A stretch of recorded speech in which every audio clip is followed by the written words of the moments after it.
Hi mga love! Samahan ninyo ako mag-unbox ng aking iPhone 15 Pro Max.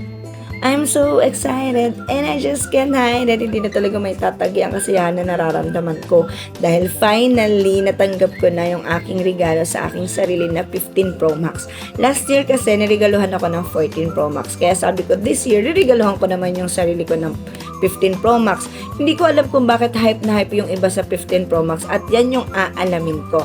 Ang pinili ko nga palang color ay natural titanium. Ito na talaga yung moment of truth at satisfying moment eh. Yung sa pag-unbox, yung pagtanggal ng sticker, o di ba?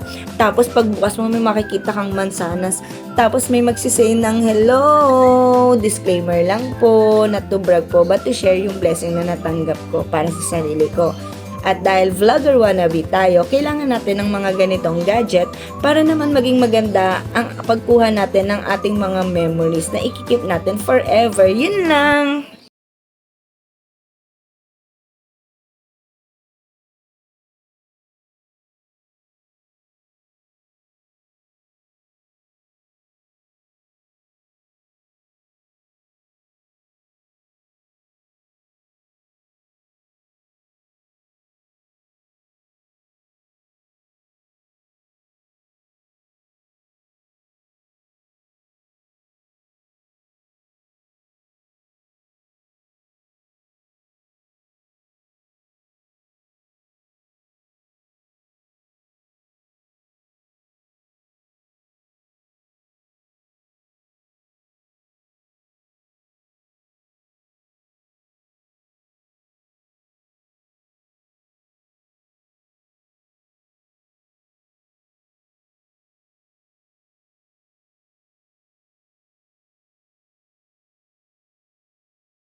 Sila nagpo-post na rin. Di ba ang Eme? Charot! Pero yun lang guys, sharing my blessing lang. Thank you!